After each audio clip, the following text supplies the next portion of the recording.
नमस्कार दोस्तों, मैं विनय यादव आप लोगों का स्वागत करता हूं आपके अपने यूट्यूब मंच विनय यूपी पुलिस पर। दोस्तों, आप सभी लोगों को मतलब अब जैसे-जैसे फॉर्म भरने की डेट नज़दीक आ रही है, तो एक चीज़ की चिंता हो रही होगी कि सर ओटीआर होगा कि नहीं होगा? ओटीआर का क्या सीन रहेगा? आपका एग्ज़ाम जो है, काफ़ी दिन से लगातार ये बातें चल रही हैं एग्ज़ाम डेट की, तो आपकी एग्ज़ाम डेट क्या रहने वाली है? उसके बारे में आज हम लोग बात करेंगे और साथ में हम लोग बात करेंगे कि आप लोगों को नॉर्मलाइज़ेशन मिलेगा कि नहीं मिलेगा? आप लोगों का जो एज रिलैक्सेशन वाला सिस्टम था, एज रिलैक्सेशन जिन लोगों को नहीं मिल रहा था, उसका जो अभियान था, वो एकदम सतत रूप से बहुत अच्छी दिशा में जा रहा है और वहाँ पर अब नेताओं का सपोर्ट मिल रहा है। जो राज्य सरकार में मंत्री हैं, मंत्रियों का भी सपोर्ट मिल रहा है। तो दोस्तों, आप लोग हिम्मत ना हारें और लगातार इस अभियान से जुड़े रहें। तो दोस्तों, चलिए अब एक-एक करके हम आपके सारे डाउट सॉल्व करते हैं। तो दोस्तों, जैसा कि उत्तर प्रदेश पुलिस भर्ती बोर्ड का जो नोटिस आया, मतलब जो आपकी विज्ञप्ति आई, विज्ञप्ति को पूरी तरीके से पढ़ने के बाद उसमें एक चीज़ समझ में आई कि यहाँ पर ओटीआर का कहीं पर भी ज़िक्र नहीं किया गया। यानी कि जो ओटीआर का आपका टेंडर निकाला गया था, वो शायद अब कैंसल कर दिया गया होगा या फिर वो व्यर्थ गया। क्योंकि अब ओटीआर आपका नहीं होगा। ओटीआर के बारे में कोई स्पेशल जानकारी अलग से वहाँ पर नहीं दी गई। यानी कि आपका डायरेक्ट रजिस्ट्रेशन होगा, वन टाइम रजिस्ट्रेशन अब नहीं होगा। तो ओटीआर की जो टेंशन थी, वो खत्म हो चुकी है। डॉक्यूमेंट्स आपके क्या-क्या लगेंगे, वो ऑलरेडी मैं बता चुका हूँ। हमारा एक वीडियो है डॉक्यूमेंट्स से रिलेटेड, आप लोग देख लीजिएगा और आपके सारे डाउट्स वहाँ से क्लियर हो जाएँगे। दोस्तों, आप लोगों के लिए स्टडी मटेरियल जो है, वो हमारे टेलीग्राम चैनल विनय यूपी पुलिस पर लगातार उपलब्ध होता रहता है। डेली आपको कम से कम 100 से 150 क्वेश्चन उपलब्ध कराए जाते हैं। तो अगर आप लोग चाहें तो हमारे टेलीग्राम चैनल को जॉइन कर सकते हैं, जिसका लिंक नीचे डिस्क्रिप्शन बॉक्स में दिया गया है। अब अगर हम बात करें नॉर्मलाइज़ेशन की, नॉर्मलाइज़ेशन मिलेगा कि नहीं मिलेगा? तो दोस्तों, अगर सीधी-सी बात करें, तो भर्ती बोर्ड की अभी जो मंशा है, वो एक ही पाली में एक ही दिन एग्ज़ाम कराने के बारे में विचार कर रहे हैं।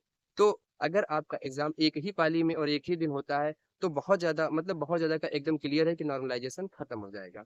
फिर नॉर्मलाइज़ेशन नहीं मिलेगा। लेकिन अगर एग्ज़ाम आपका किसी कारणवश 2 पाली में गया, अब भर्ती बोर्ड इसीलिए आपकी एग्ज़ाम डेट क्लियर नहीं कर रहा है क्योंकि भर्ती बोर्ड खुद ऑब्ज़र्व करना चाहता है कि आप उसके पास आवेदन कितने आ रहे हैं। कि भर्ती बोर्ड का अनुमान जो है वो है 25 लाख फॉर्म का और 25 लाख लोगों का एक साथ पेपर करवाने की कैपेसिटी है उत्तर प्रदेश पुलिस भर्ती बोर्ड के पास। ऐसा मैं क्यों कह रहा हूँ? देखिए, उस समय उत्तर प्रदेश में यूपी बोर्ड के एग्ज़ाम हो रहे होंगे। उसमें लगभग हर साल 25 से 30 लाख बच्चे एक साथ एग्ज़ाम देते हैं और उन्हीं स्कूलों को एग्ज़ाम सेंटर बनाया जाएगा आपका यूपी पुलिस का। तो ज़ाहिर-सी बात है मंडे टू सैटरडे एग्ज़ाम चलेंगे यूपी बोर्ड के और संडे का दिन आपका रहेगा खाली।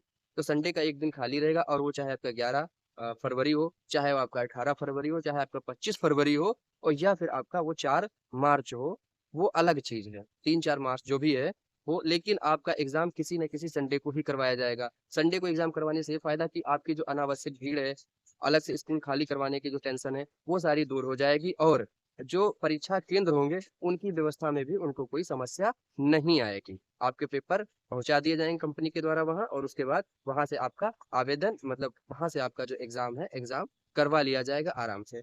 तो अगर अब भर्ती बोर्ड ये चाहता है, देखना कि उनके पास आवेदन कितने आते हैं। अगर 25 लाख से ज़्यादा आवेदन आ जाते हैं, यहाँ पर 30 लाख, 35 लाख या 40 लाख आवेदन आ जाते हैं। हालाँकि इतने नहीं आने चाहिए, पर अगर आ जाते हैं, तो फिर भर्ती बोर्ड को एग्ज़ाम 2 पालियों में कंडक्ट करवाना पड़ेगा क्योंकि 40 लाख लोगों का, 40 लाख बच्चों का एक साथ एग्ज़ाम लेना अभी संभव नहीं है, किसी भी गवर्नमेंट के लिए, किसी भी संस्थान के लिए और किसी भी बोर्ड के लिए। तो ज़ाहिर-सी बात है 40 लाख बच्चों का एक साथ पेपर नहीं करवा पाएँगे, इसलिए अभी ये क्लियर नहीं हो पाया कि किस डेट में एग्ज़ाम करवाएँगे और कितनी पालियों में। जिस दिन ये क्लियर हो जाएगा तो ये भी कन्फर्म बता देंगे वो कि आपका एग्ज़ाम कितने पालियों में होगा और किस दिन होगा। तो आप लोग इस बात की चिंता कतई छोड़ दीजिए कि आपका एग्ज़ाम कब होगा क्योंकि आपका एग्ज़ाम हाईली चांसेस है कि फ़ेब में हो जाए और हाईली क्या, मैं तो कहता हूँ 100% आपका जो एग्ज़ाम है वो फरवरी में ही होगा और कितनी पालियों में होगा देखिए 1 पाली या फिर मैक्सिमम 2 पाली, इससे ज़्यादा नहीं खिंचेगा। एग्ज़ाम आपका एक ही दिन होने के बहुत ज़्यादा चांसेस हैं क्योंकि पहले भी 2 दिन में 4-4 पालियों में एग्ज़ाम हो चुके हैं, तो कोई बहुत बड़ी बात नहीं है,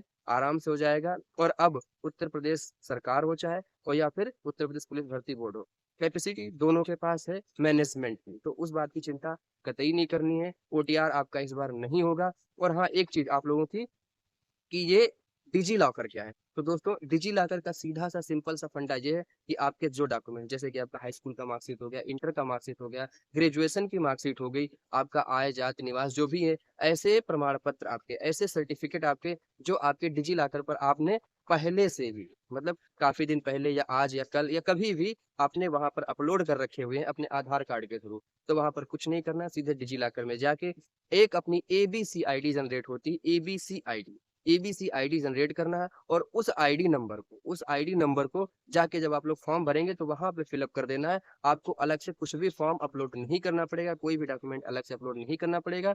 वो आपका जो फॉर्म भरेंगे वो उसी एबीसी आईडी से सारे आपके डॉक्यूमेंट जो है जरूरी डॉक्यूमेंट वो वहीं पर स्कैन कर लेगा। आपको अलग से कुछ भी नहीं करना पड़ेगा।